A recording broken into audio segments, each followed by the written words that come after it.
Hi, everybody. I am Jen Johnson, and you are watching Thought by Thought Healing, where I like to get on here and talk about chronic pain and symptoms and how to reverse them by understanding the mind-body connection.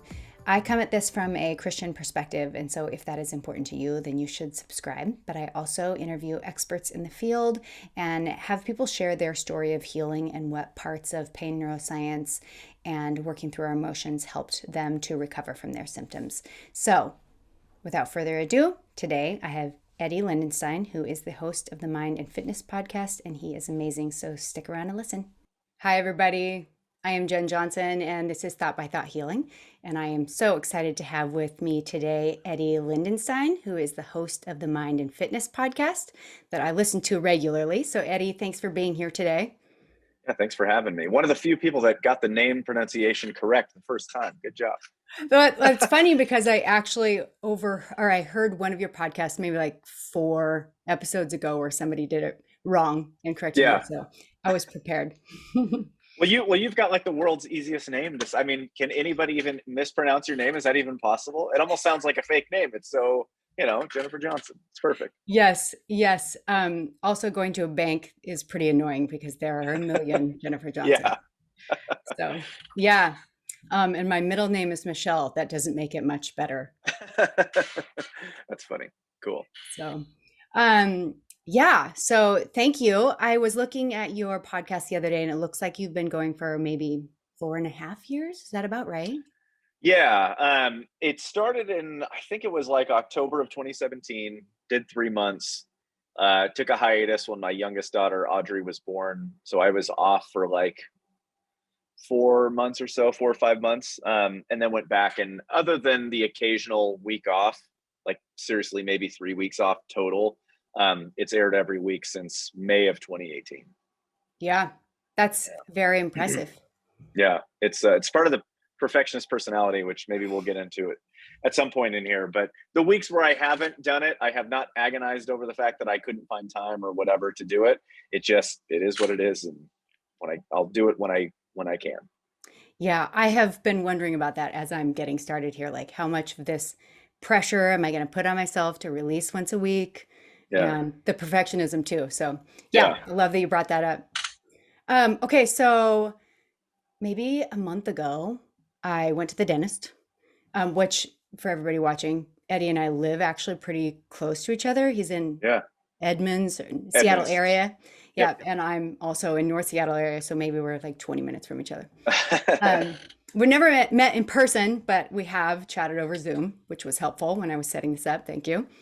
But so I'm going to the dentist, and I bring with me David Hanscom's book, his second one, Do You Really Need Spine Surgery or something?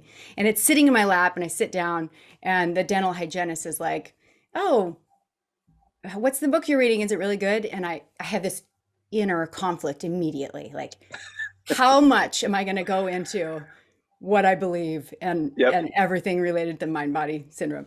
And I decide I'm going for it. And as soon as I make that decision, I'm regretting it. I'm like, oh no, here we go. So I say, this is what it is. And basically it's this new neuroscience that's proving that our pain has to do with our brain and blah, blah. And she's like, oh, do you know Eddy Lindenstein?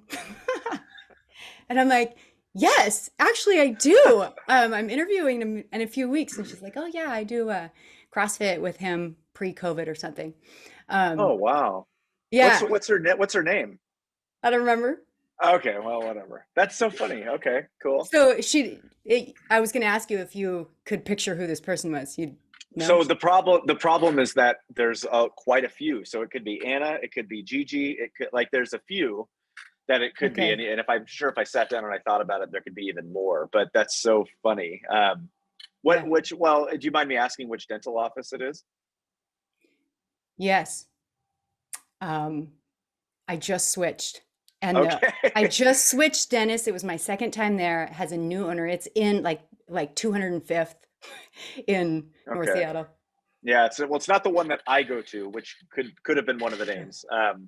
But that's so funny. It'll come to you, and whenever it comes to you, let me know, because that's pretty funny. Great. Yeah. So she's like, do you know him? And I'm like, absolutely. And she's like, basically you changed her understanding of pain and how to understand her body and working out and all this stuff. So all that to say that you are affecting people near and far, which is That's awesome. awesome. Yeah. Yeah, that's awesome. And a little bit too of a encouragement, I guess you could say, for me, because saying things to people about this is, because it's not traditional medicine, it always feels a little risky. I don't know. Do you feel that way of like diving into pain with people you don't know? You're like, how are they going to respond? Should I do this? Yeah. So for me, the answer to that question is very contingent on who the audience is, what it is we're talking about, how controversial or in vogue is the particular illness. And I'll give you some examples. Is that in Mm-hmm. the beginning, when I first learned about this stuff, I was very outward about it. So Yeah. meaning unsolicited opinions given by me on Facebook or on whatever, or to family members or whatever. And Oh, on Facebook too. the backlash was so heavy that I just stopped. And my philosophy has evolved into, if they come to me, like if they have an example like the one that you gave about the dental hygienist, if it's somebody that comes to me and says, like there's a woman, Rachel, that I know, I think she's 45 or maybe 50 years old. But she's a competitive rower and she's a competitive power lifter.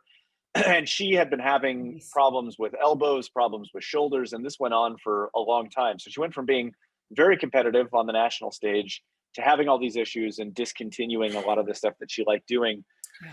She sent me a message maybe, I don't know, 3 years ago or something. And she said, I could have sworn that in the last year you've talked about chronic issues or pain or injuries. Can you tell me a little bit about that? And I was very like hush hush and kind of reserved in how I presented it. And I was like, tell me about what your specific problem is. And she gave it to me. And it was something that I had quite frequently, and with very predictable, like a very predictable calendar almost, where I could write down and say, on this week, or at least at this month, I will have this injury. And that's the thing that she Uh-huh. had. So I explained it to her. I gave her a video to watch and a couple of movies a couple of books to read. She read them. It said it totally changed her, and she's now a world champion rower, a world champion power lifter. Nice. And so that's usually how it's presented. But there was an instance a few days ago where I'm I'm trying not to engage on Twitter with people that I don't know, but sometimes I get into it. And there was a discussion around COVID and how people should live their life, and how the new wave is getting really bad and you should stay in your house and you should not go see people and all this stuff. And I had just said that, look, that was like really my philosophy until about November of 2021. And Mm-hmm. then it was just kind of like my overall risk tolerance was a little higher. I was vaccinated. I felt comfortable with the things that I was doing. And I basically said, none of my behaviors have changed. But how I've thought about the whole situation and just fearing it has changed. I go, and it's exactly how I got over my fear of flying, which I've talked about a lot on the podcast. Mm-hmm. But I fly the same amount as I did when I was petrified of flying. The only difference is that instead of me thinking that the plane is going to go down and I'm going to die in a fiery crash, I just told myself, hey, if the fiery crash happens, there's nothing I can do about it. And whatever happens, happens. And that's just how I'll treat it. Yeah. So I compared it to that. And I just got eviscerated on Twitter for suggesting Sure. that, because the people were trying, they were saying, well, plane crashes aren't contagious. And I was like, that's not what I'm saying. I'm saying that I had a fear of flying. I told myself that I can't really manage the outcome anyway, and that's okay. And that totally took away all my anxiety of flying. So it's the same thing with how I felt about COVID. And I think that actually that attitude, because about 2 months after I had that shift, it entered our house. Everyone in the house got it except me. And I honestly believe that, like, part of the reason that I was not impacted, because there was no mitigation. I wasn't wearing a mask. I cuddled my kids. I cuddled my wife. I slept in the same bed. I made them dinner. We watched movies together. I changed nothing, and I never got it.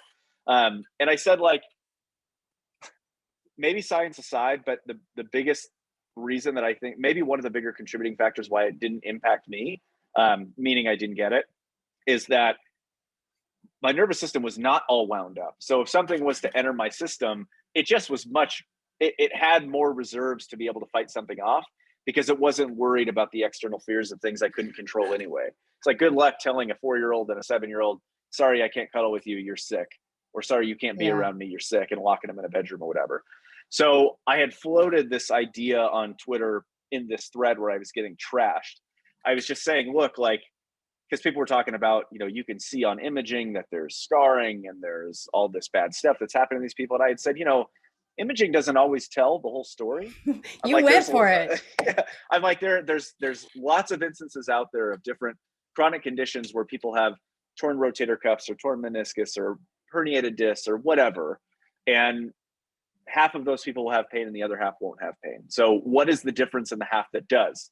That comment I got eviscerated again. Yeah. So I really only, I really only bring up people that ask me, and then I can help them. Yeah, I like that. I have so many things to say with everything you just said. But let's go with I've heard people describe mind-body syndrome as a fear pandemic.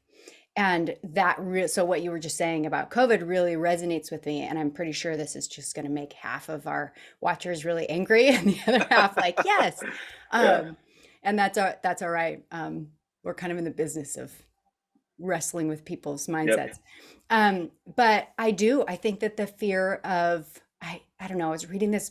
Okay. So during COVID, I would run a lot because you couldn't go to the gym. So I just run in my neighborhood. And when I say a lot, I mean like 25 whole minutes, which is a lot for me. But so I'd run in my neighborhood and, they have those little libraries, the little houses with the books in them. And I got, and there was one in there that looked like it was pretty much mind-body syndrome, neuroplastic pain, whatever. So I pulled one out and took it. I ran back with it. And I've been reading it lately, and she quotes this study where they injected like adrenaline, just a tiny bit of adrenaline people, and see during cold season how it affects people and having to do with they're like college students or something. The point is that little bit of adrenaline really affects our nervous system and our and how easily we get sick. So yeah, I think I know I agree with you. Fear is it's terrible for our bodies. And even when it's things that are scary, COVID was scary. And it doesn't matter whether it's legit fear or not, that adrenaline, that cortisol, those stress hormones really are going to play out in real symptoms in our bodies. And so I worked a lot. I think pretty much from the beginning to not fear COVID. That being said, we quarantined hardcore here. But I just was like, if I get it, I get it. And I'm going to do my part. But I agree at some point in time too, I got the vaccine and was like, well, I'm going to start living again. And that was, everybody has their different opinions on this, but the way we deal with the fear, I think is the big question. And I actually wanted to ask you about the flying and the getting over the fear of flying and stuff. So I'm glad that we already hit that. And just working with, it sounds like you're saying kind of working with worst case scenario and being like, it's okay, I've got this. Yeah. So that moment, it was not just it wasn't something that I came to over a period of time, the part about the flying. I was literally on the plane and we were flying into Dallas in January of 2010. And I was going for a fundraising event at Cowboy Stadium. And there was a snowstorm, there was turbulence, like all the typical, like if it's 80 degrees in Los Angeles with no turbulence, I still was a mess. So to fly into Dallas and the plane is going, it's jolting all around and doing all this kind of stuff. And I literally, like, I had closed my eyes and I was like an outer body experience where I visualized myself going almost like open arms, like a surrender and saying, if this plane goes down, like there's nothing I can do to change it. My arms are open. Whatever needs to happen will happen. Plane landed fine. I've flown a lot in the last 12 years, and I have not once had the sweaty palms or the heart beating out of my chest. It just hasn't occurred. But that's a hard thing for people to understand because it was so drastic. The only other time that I can recall having an outer body experience like that, where I was almost so, like, I imagine myself like being perched on a ledge looking down at Eddy. It was probably, I don't know, a month and a half or so ago. um, I had been dealing with the most significant relapse of pain since all this began. It was either at the very end of February or very early part of March, Hmm. and had a really bad back spasm, which I'd had in the past 4 years, but got over them very quickly. And in fact, the last time it happened, which was last year, I couldn't move my legs. It was so bad. And I got over that in a day. And I got over that in a day mostly because I had just said, like, this will go away. Whatever happens, happens. I'll be fine. I know I'm not going to die. And I was bench pressing the next day, and I was running the same day and all that kind of stuff. Whereas this one, like, I went to the physical therapist. I did the physical therapy exercises. Things were not getting better. They were almost getting worse. And I was sitting at a Mariners game. It was the first week they were in town. So it was like April 15th ish. Um, and I had this vision of myself sitting in the seat and just saying to myself, like, you can't control all these situations around you. I was just, and it was about work. It was kind of like all this stuff started coming into my awareness basically. And I just felt my back just free up, and it was fine. It was like nothing had happened. So, really sort of strange instances, but I think that awareness and just that kind of insight was really just a big, it resulted in not having this fear of flying, which was, I mean, if people don't have a fear of flying, like a legitimate, really tough fear of flying, it's miserable. And people have those kind of phobias about all sorts of stuff. Yeah. So, like, Yeah. when it relates to COVID, again, I don't want to get it. I kept thinking, as an athlete, having something that will negatively impact my lungs or my VO2 max or my capacity or anything like that was pretty scary in the beginning. But then my again, when I had this sort of shift in attitude at the end of last year, it then became, look, like, humans have been evolving to different circumstances forever, whether it's climate, whether it's whatever the case is. Like, people get thrown things and they evolve, they get around them. You could have a spouse and that spouse dies. The world feels like it stops in that moment, but, like, it does have to move on. So people do these things to evolve over time. And so I was thinking, well, like, I get this virus, I can't do anything about it. If it's in me, it's in me, whatever. And if my aerobic capacity goes down or takes a dip or changes, like, it just is what it is, and we'll work with the new thing. And again, the R naught of COVID in January was higher than the measles at its highest point. And people were thinking that, like, wearing a mask outside, walking around outside, and you still may get COVID. Like, that's kind of what the thought was around that time, which it may be true or it may not be true. All I know is I had 3 people COVID positive breathing in my face for 10 days, and I did not get sick. So the only variable in that is how I felt at the time. I know. It's all really crazy. Yeah. You mentioned earlier uh the baseball game. Were you at the no, you were you at the Mariners? Mariners are playing the Astros. Yeah, I'm a Okay. season ticket holder for my first time ever. 12-year-old Oh, Eddy is very excited about 36-year-old Eddy having season tickets to the Mariners. Let me tell you. that's awesome. Um, okay, so you talking about realizing like you were feeling the need to control everything around you. And I think that's part of what I really like about this work, because I'm working as a coach helping people recover is to the puzzle of like looking at what's happening internally in my brain. What am I feeling pressure from? What am I trying to control? What am I afraid of? Whether it's an airplane, which is not mine, or being judged, which is mine.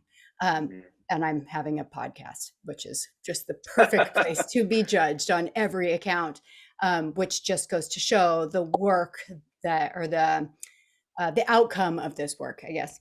And so I just think it's really interesting to hear each person's story, because it's always something so different that you get to work through. I mean, maybe there is somebody out there that is airplanes and they get to work through that, or whatnot. So thanks for sharing that part. Yeah.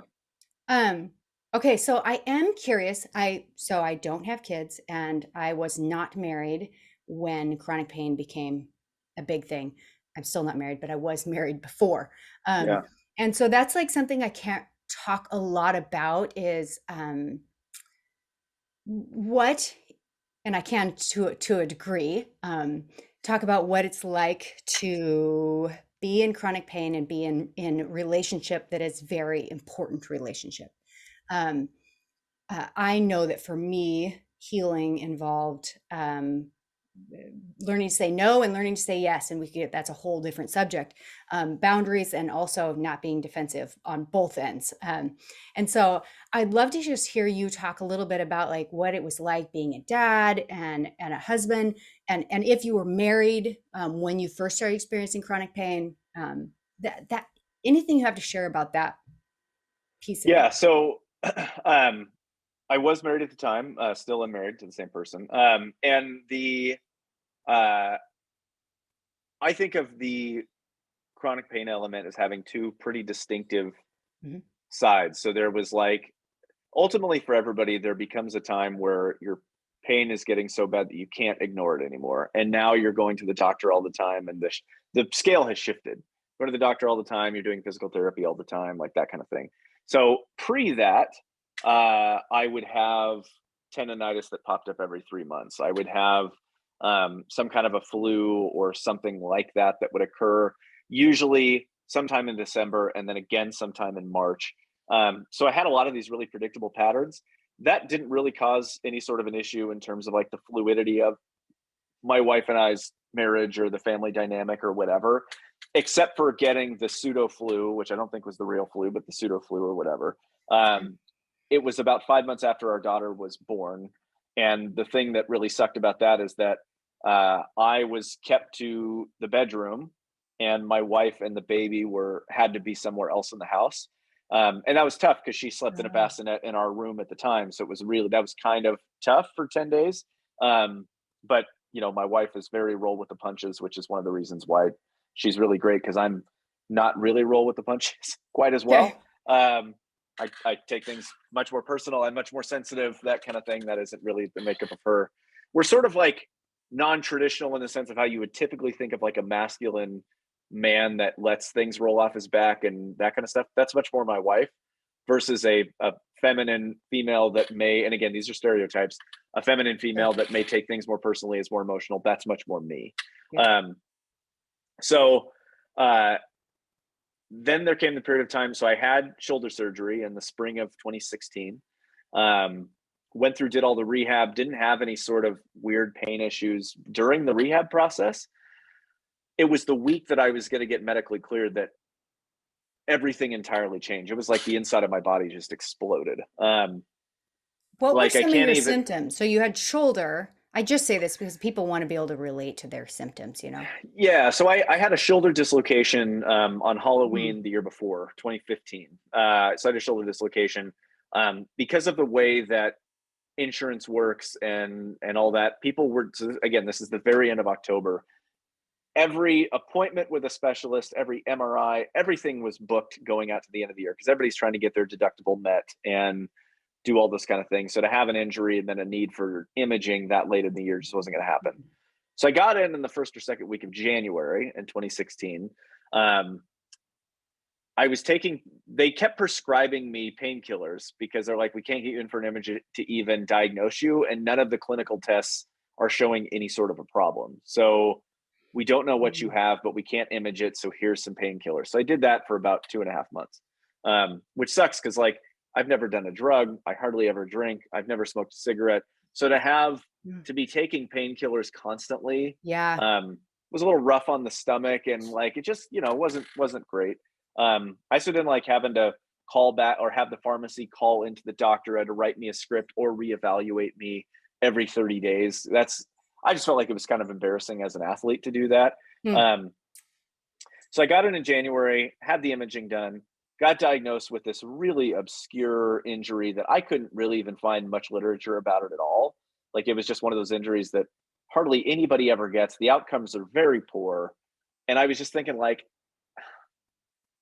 I mean, sure, maybe I have this thing, but like I can do a lot of the stuff that they're saying somebody that has this can't do. And I'm like, why it didn't pop up on the. So I just had a lot of doubt initially, which kind of led to me going to see doctor to doctor to doctor to doctor, basically until I got a diagnosis that I felt satisfactory. the thing that was odd was I would take my imaging to these different doctors, and all of them had a different diagnosis based Yeah, on what they saw, which sure. is really frustrating as a patient. But eventually I found the Dr. Edward Calthane, who is the Seahawks surgeon. If any of the Seahawks ever go down, he's the first doctor out there. And every time I see him on TV, I always, oh, there's Dr. Calthane. Had surgery with him. I went through and did the rehab process. I was having a lot of like numbness. And again, this is an instance where they got in there, they did the surgery, but the things that I was diagnosed with post-surgery still did not. Are you still there? Yeah. Okay. It went away for a second. I think it's my Oh, mom was calling yes. me. But the I'm gonna put her on. I'm gonna put her on Do Not Disturb. Everything disappeared on my phone for a second. Okay. So his diagnosis did not align with what my symptoms were. I was having a lot of nerve problems. I was having a lot of just kind of weird, numbing issues or whatever. His And they just kind diagnosis of did not match your symptoms. right. So the diagnosis, even after the surgery, which was torn rotator cuff, torn labrum, and I had a fracture at the top of my left arm, um, did not match up with a lot of the nerve issues that I was having. Uh, Okay. and I remember distinctively his PA, his physician's assistant, Tanner, who was there. Dr. Calvin had left the room, and I had asked Tanner, I'm like, torn rotator cuff. I'm like, I I'm doing a lot of the stuff that a torn rotator cuff wouldn't, like, that doesn't make any sense. And he was like, he's he's in his residency, so he just finishes school. And this has always stuck with me. I didn't think much about it then, but since then I've always thought, he said to me that they could easily image 100 people, without pain or whatever, or 100 people. Half of them who have pain will have torn rotator cuff, the other half will not on imaging. So he's like, pretty much after you hit the age of 40 or 50, everybody's got a torn rotator cuff. A small percentage will Yeah. have pain. And I was thinking, that's really. But now, Something's looking wrong back, here. I'm like, yeah, like there's like something that's really weird. But I just didn't think much of it. Whatever. So I go through rehab. The week that I was going to get medical clearance for all activities, I start getting just, unreal spasming throughout my upper and mid back. I couldn't feel. I'd try and type at work, and I couldn't type. My fingers were so numb, and I was really freaked out. The first thing I thought was that I had just ruined the repair that I spent all this time rehabbing, and I went Ugh. and worked physical therapist. They would do clinical tests. They're like, "There's no way, your capsule's way too tight. There's no way that you tore it again. That's not what's going on. We don't know what's going on, but that's not what's going on." So this led to me going and seeing 25 different medical professionals, some doctors, chiros, physical therapists, rolfers, pretty much anybody. I got off of work at 2:00 on a Thursday, drove to Helena, Montana, had a procedure done on my neck. We did a procedure on Friday morning. We did another procedure Saturday morning. I drove home. I wasn't even outside of the Montana state limits before I felt worse. So I just felt pretty hopeless, by that point. But then I went down to UW and saw the doctor for the Huskies. I'm a Husky season ticket holder as well. She's on the sidelines. Every time a player goes down, she's the first one out there. Okay. She brought up to me, she took all my imaging. So she had my original MRI. She had the EMG tests I did after that. She had the ultrasounds that I did after that, showing all these problems and disturbances. And she had asked me, well, what is your life like? Do you have children? Do you have a wife? What do you do for work? All this kind of stuff. And I said, I'm in sales, but I'm not stressed. And that was Here it that is. was kind of, that's where it kind of tipped her off, was like, so you have kids, you're in this high pressure job. You say you're not stressed. Like, are you sure? And I'm like, yeah, no, I'm not stressed. And she was like, what I find is that stress or stressful situations can lead to real physical problems. And I was like, okay, but I have this imaging that's right over there. And she said point blank, I don't care what the tests say. Here's been my observation. And same thing with her, right? I did all these clinical tests that I was passing, yet all this imaging was suggesting something else, and I was still having all these symptoms. So she wrote me a script to go see the sports psychologist for the football team, who I didn't end up seeing, but mostly because it wasn't in network. And I was like, I spent so much money on medical stuff by now. Yeah. But that led me on a path of like, maybe I'm just looking in the wrong arena. I don't know how we got all the way there, by the way, but you were talking about relationships. As far as with my kids, I'll say that the way to which, if they're having a problem or they're upset about something, or they're crying about something, whatever it is, especially if it's from something external. Something happened at school, something happened with a friend, something happened with a kid down the street. Not like I fell down and I hurt myself. That's really different. But if they come in crying, the first question that I will ask is, how does that, and I got this from my wife too, but how does that make you feel?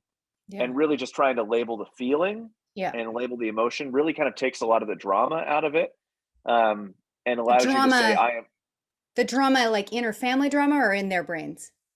the story around it in their brains. Yeah. Because the biggest part of the story is not that Hannah wouldn't let me play with the other kids in the cul-de-sac. The bigger part of the story is that that makes me angry, Yeah. or that makes me sad, or whatever the case is. And we went camping last week, and my youngest went on this just tirade about a bunch of, she was just up in arms about a lot of different things on this camping trip, and then said, it makes me so angry. You make me so angry. Oh. Like, well, you're 4 years old, but like, look at that speech and how she can say that makes me so angry, and just how eloquent and how appropriate that was, because we can work with angry. We can't work with 100 different stories.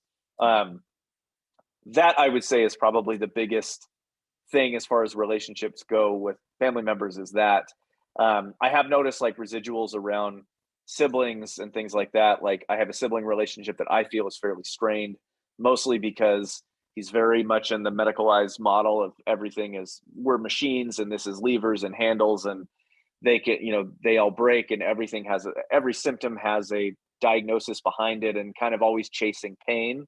Is he in the medical profession? No, No. he's not even close. No. I And literally start sweating when you start talking about that, because it's just such an awkward place. You either have to like suppress your thoughts about it. Yeah. So that's a really positive thing that came out of COVID that I would joke with people, is that gone were the days of having family get-togethers 10 times a year where everybody sits around and talks about all of their health issues and ailments and pain and all that kind of stuff. I forgot, we had a get-together recently, and I was thinking, I was so nice. I forgot how nice it was to not hear 10 people talk about everything that hurts right now. But I can clear a room pretty fast by saying, what's going on in your emotional world right now? Right? Like, they're out of here. So yeah, that's kind of that's the relationship and dynamics part of it. I'm curious if you found it all, once I had done the work, I found that I was able to actually be present with people that I was with, because when I was in chronic pain, I was just so obsessed with is the wrong word, but focused on my symptoms and my pain, that I just couldn't. I was so worried that I couldn't be present. I was so busy trying to want to live, that the person in front of me I could barely listen to. It sounds like maybe that's not. Is that a part of your story at all? I mean, sort of related, not really in the same way. The thing that makes me think of is, I couldn't really be present at the beginning or the end of any particular day. And that was mostly because I was preoccupied looking on my phone, researching symptoms Yeah. at the beginning and the end of every day. The other thing is being very resistant to scheduling or making plans that were far out, because I would always think, what if I have to have a surgery in 2 months or 3 months or 4 months or whatever? So I can't. I remember my wife was planning a trip for us to go to Europe for 2 or 3 weeks. I think she bought the tickets in November, December of 2016, and we were going to take that trip in March or April of 2017. So we're talking 4 months or 5 months or something like that. And I was really worried, because I was thinking, like, what if and then like trying to plan. I remember like sitting in a flat in London and in Edinburgh, like researching doctors that I could talk to about certain things that I was having. Mm-hmm. So like, that's kind of what I think of when you talk about not being present. That is certainly the definition of not being present. Yeah. Yeah. Slightly different, I don't know, approach to not being present. But yeah. Yes, I had planned in the summer of 2020, I was going to go to Prague. It was going to be my first time in Europe. But I was still in chronic pain at that time. It was right before I discovered it. And I was going to go with my closest friend. And the amount of planning that I did around my symptoms for that trip was crazy. I mean, even just finding a place to stay, I was like looking for a place with carpet, because walking for me was just terrible. Yeah. And just like it had to be really close to like shot tourist sites, if you will, so that I could just walk a very short way to either the site or to an Uber, just like really planning my Yeah. life around that. In one sense, like I don't know about you, but so I had insomnia the other night, all night long, couldn't sleep. I know why. And the next morning I woke up and I was just like, it just reminded me of back in the day. And I was so freaking proud of myself for the fact that I made it through that time in chronic pain and chronic Yeah. insomnia.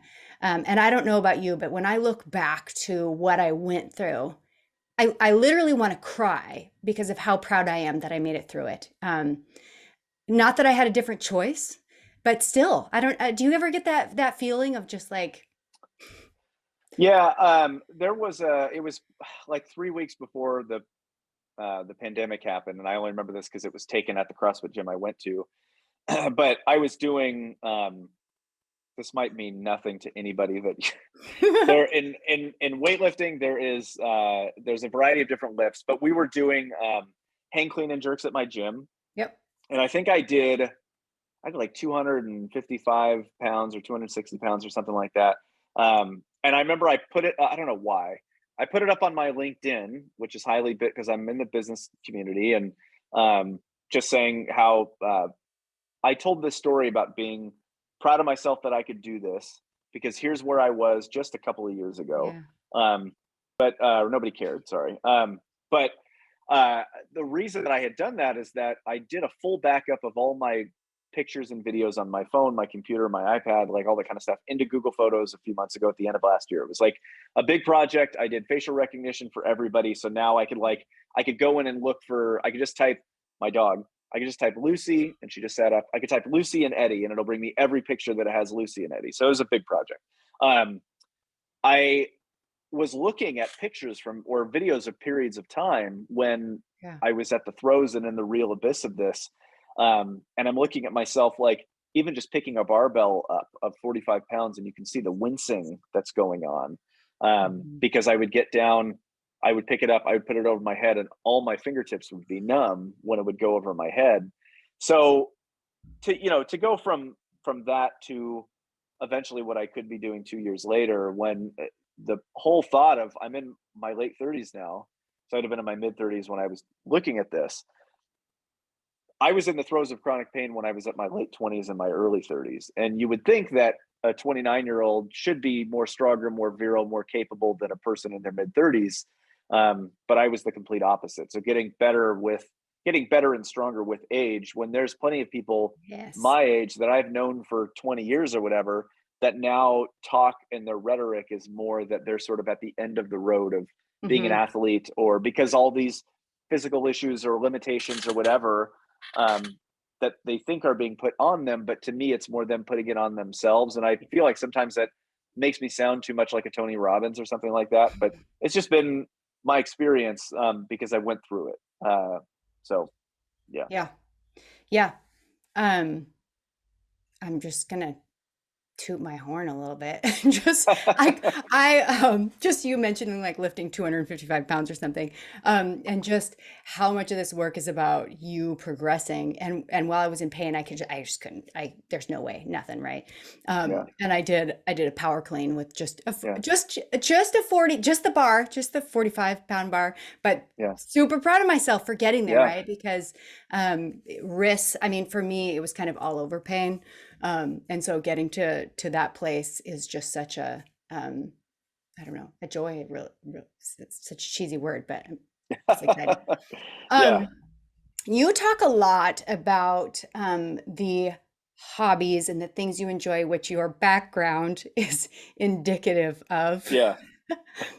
But what has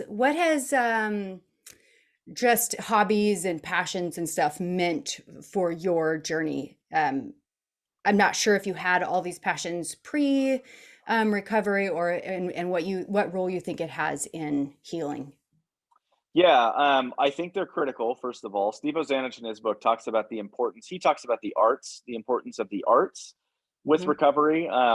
He's talking more about left brain, right brain stuff and all that kind of stuff. But I think really anything that you can kind of occupy your brain space with Yeah. is a good thing. If you can do an activity and also think about all your pain issues at one time, your head's too full. So I have a passion for podcasting, but motorcycle riding, particularly now off-road adventure motorcycle riding and the technical aspect behind that, because it takes an enormous amount of concentration, really tremendous conditioning, which I was not doing any of that before. This was just a hobby in the last 3 years that I started. I was riding for a long time. When I was deep in chronic pain, I was not riding at all. So I would look, if you looked at my garage, it was just, the garage was a mess. I wasn't lifting. I wasn't working out. The most I would do was go down to the track in Edmonds and just walk circles. The motorcycle was dusty. Okay. So like, there just wasn't a lot to look forward to. It was just, I remember, and like political views aside or whatever, Joe Biden was on The View. This was like 2014 or 2015, way before the election that he ran in. But he was talking about how much of a necessity it is for human beings to have something to look forward to, just in general. And I think about that a lot because, again, when I was in the throes of this, I didn't have anything to look forward to because every night was spent researching pain and symptoms, and every morning was spent and it was just this Groundhog's Day over and over and over. And that was what became the norm, is always being hyper vigilant. How does my shoulder feel today? How does my neck feel today? How does my back feel today? So there was no room for hobbies. So I think they're incredibly, I think, like, that's my phrase, like, get a hobby. Like, if somebody's worked up about anything, whether it's pain or political issues or whatever, it's like, get a hobby, because that really, like, without trying to sound like a smart aleck, that's a big piece of it. So I've got my one-wheel electric skateboard. I'm the only 36-year-old with my hair halfway down my back with tattoos that is riding a one-wheel electric motorcycle or one-wheel electric skateboard around Edmonds. I assure you, I love it. of that. Yeah. I wear all my gear though. I always wear elbow pads, knee pads. I wear wrist guards. I wear a helmet. I'm not a fool. But also like adventure motorcycle riding, and I love doing that, and being really challenged with that, I think is critical. But then also, you mentioned it earlier, we didn't really talk in depth about this at all, but being able to set boundaries with certain things. Work and sales for me for the longest time was the beginning, middle, and end of my existence as a person. So it's like, my name is Eddy. I am a salesperson. But that's now way down the line. It's way down the line. And 24 was it still is one of my favorite shows ever. And I tell my wife, my favorite line Jack Bauer ever used. He did so many great things, negotiating with terrorists, taking out terrorists, doing all this kind of stuff. The best line he ever had in that show was, he was telling a guy that headed up the counterterrorist unit for the United States, who was very much a yes man. And he wasn't doing things that better benefited the greater good as much as saying yes to his superiors above him. And Bauer tells him, the people that matter in this world are the ones who can say no. And I'm like, I use that all the time. So boundaries is a big part of that too. Yeah, totally. I think that's one of my favorite things about healing. I do physically healing was the goal of all the work that I did, and probably you too. But things like that, I actually feel like now they're what I value the most. Yeah. Okay, so when you started the healing process, most people use graded exposure. And I think maybe I've heard you say that you did not take that approach. Is that true? Yeah, I'd never even heard of. Sarno talked about it later on in books, because I read Healing Back Pain, which I think was maybe the early 90s. His next book he did, which I think was from 1997 or 1998, the Mindbody Prescription, he mentioned graded exposure. Previously, though, the only book I had read was Healing Back Pain, which he said, get back to the most vigorous activity immediately. So like, I read it a Friday, Saturday, Sunday, and then Monday I walked into my gym and I prepaid for 3 months of CrossFit and weightlifting classes. So I was like, I'm financially all in. So like, I'm getting back in. I couldn't feel my hands lifting a barbell 7 days ago. And now I'm jumping full scale in. I didn't scale anything. I did linear progressions, but there was no exercise or lift that I didn't do, regardless of how much it hurt in the process or hurt before. And what I was finding was that I'm doing these workouts and I just sort of, the expectation of pain when it was over just sort of went away. Whereas that period of time where the pain was really bad, but I was still trying to lift, and I kept expecting as soon as this workout ends, I'm going to be in horrific pain. Yeah. And guess Yeah. what? I was every single time. Yeah. But that just kind of went away, and it just kind of, I just wasn't thinking about it. Like I just wasn't really, again, it's another one of those whatever happens sort of thing. And I would just, I'm going to snatch this and maybe I'll dislocate my shoulder and maybe I'll be in pain for months or whatever. But whatever happens and I'll be fine. And I found that I never was in pain after a workout, or a session or a competition or anything. And again, I think that it just, yeah, I've learned so much about, just from myself, the nervous system and sort of how being at ease versus kind of being a little bit more wound up, and how much of a difference that is. A real world example right now, today is day 18 of my beloved cat went missing on June 22nd. Oh, I heard this. Okay.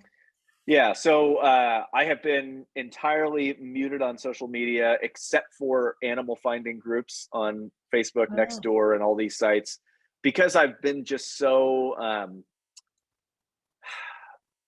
I keep trying to come up with the term, but very much having an angle of like, intrusive thoughts is not the right term, but basically I don't really have much of a drive to do much of anything except for look for this cat, which I have spent an exhausting amount of hours doing. Mm-hmm. Mm-hmm. And I look for her with all of my soul. I adopted her in December of 2009. She was one day away from euthanasia because she had been there for too long at the shelter. Oh. Okay. But she was found on the side of the freeway in Arlington, which it's 70 miles an hour. It's a busy stretch of highway in our region. She was picked up there, probably a stray, maybe a feral. And I walked into the animal shelter in December of 2009 and I was like, this one's really cute. Can I go into, and I've never owned a cat before.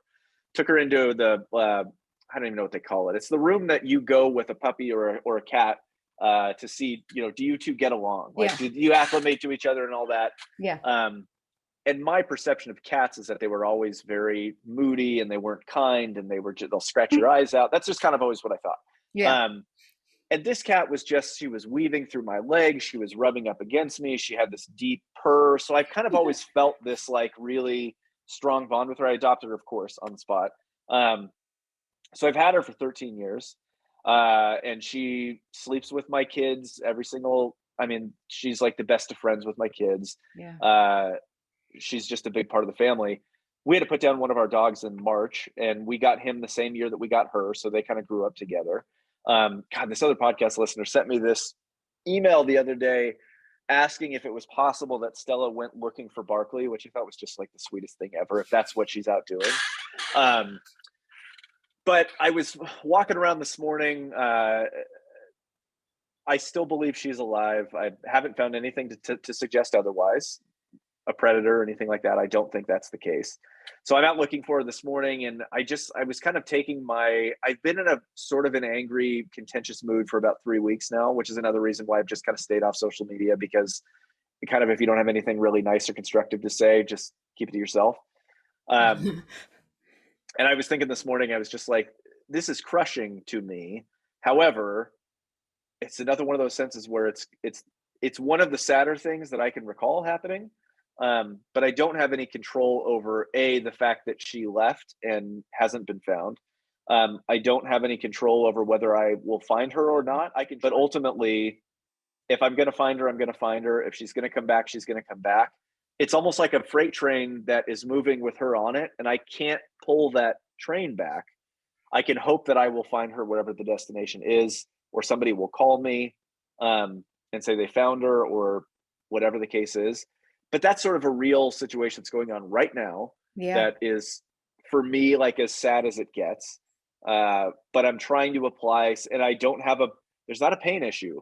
It's a anger issue. It's a just frustrated, and the fuse is shorter.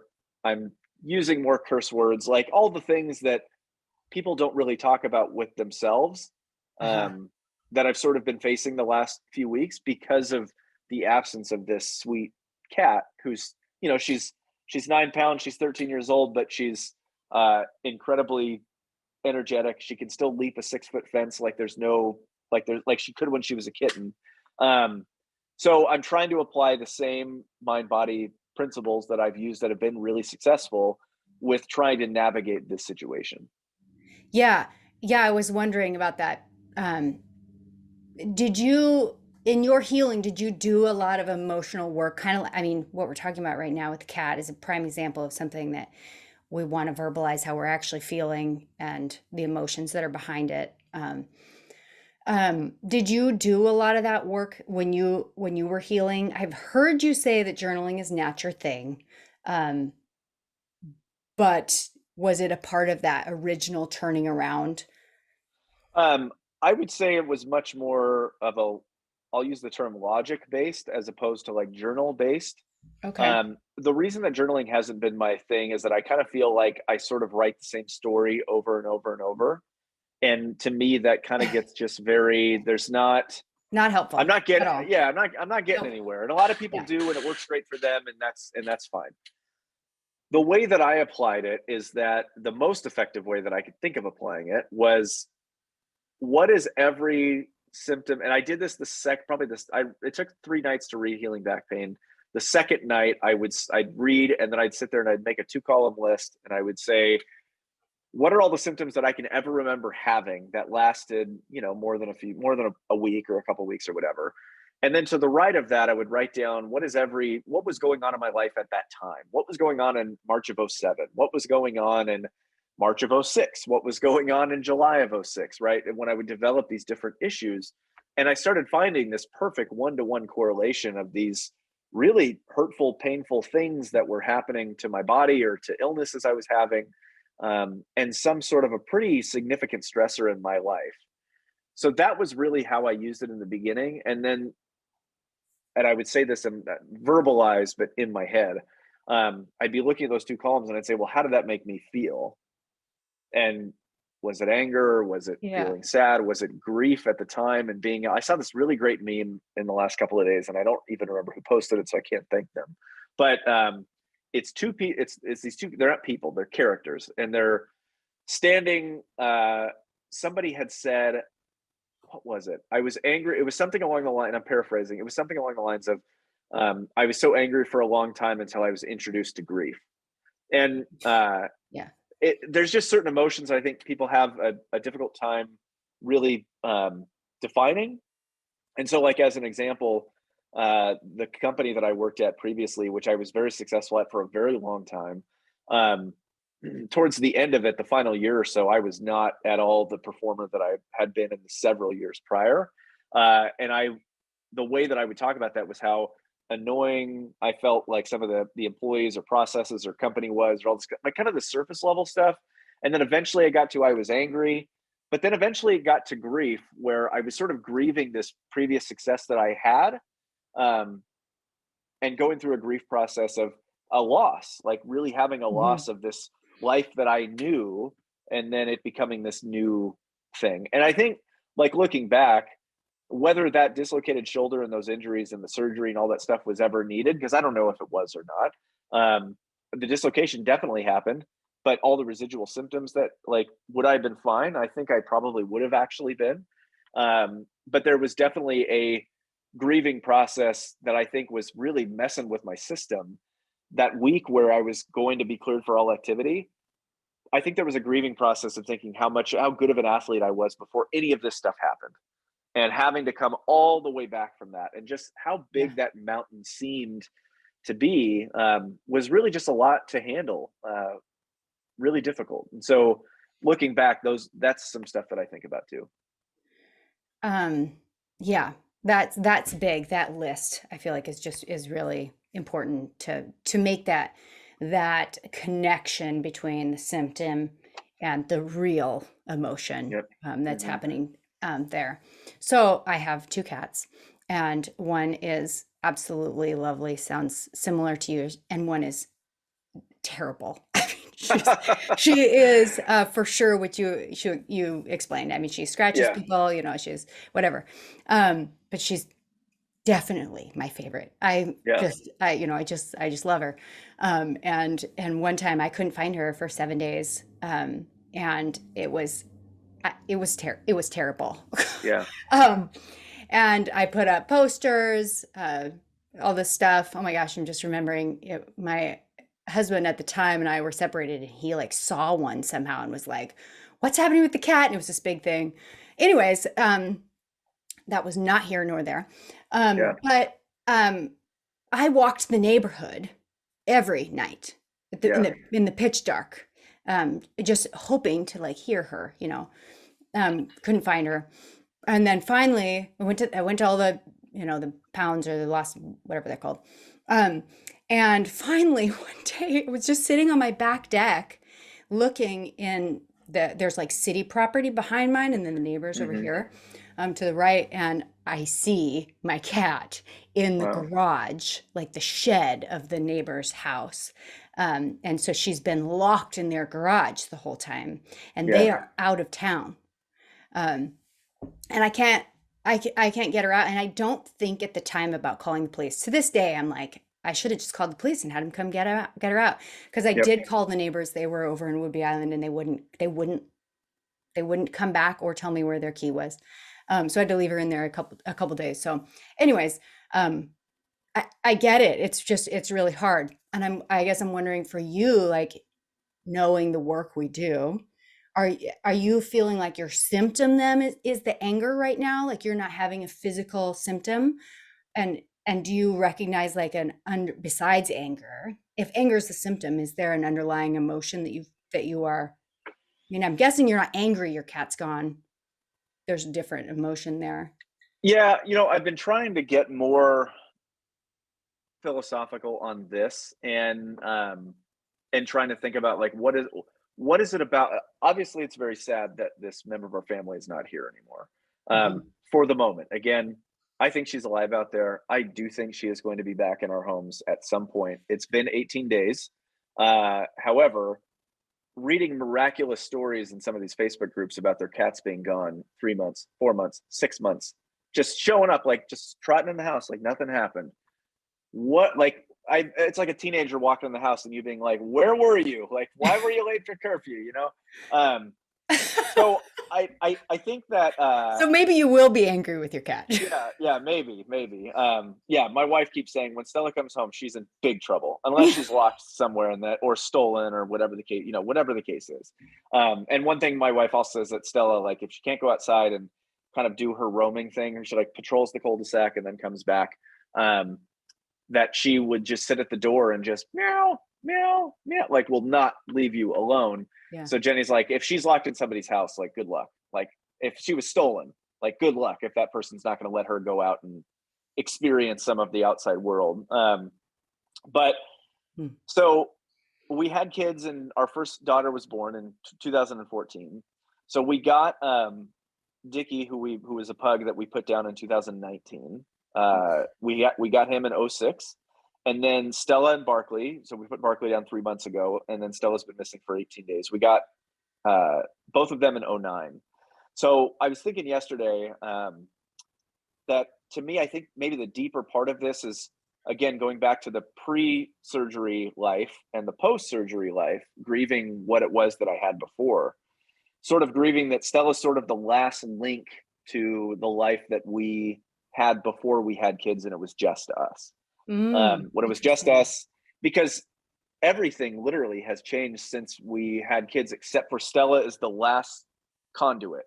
We live in a different house. We live in a different neighborhood. We drive different cars. We have different careers. We're much older now. I mean, everything is completely different. Yeah. The only thing that is the same is Stella. Yeah. So she's kind of the conduit that connects this A thread of past life. consistency. Yeah, and also like that's we weren't even married then. We were barely engaged then when I got Stella, or when I adopted Stella. So we have again like this whole pre-life of like being two kids that were just in love, and we had not a care in the world. We could sleep until noon every weekend. Like we didn't have all of these additional responsibilities all the time. And so that might have kind of been, it's almost like a piece of your child. I wasn't a child when I adopted her. I was 23, but it's a massive piece of my early adulthood that is not here. And I think that that's a part of it too. Yeah. Are you petting Lucy right now?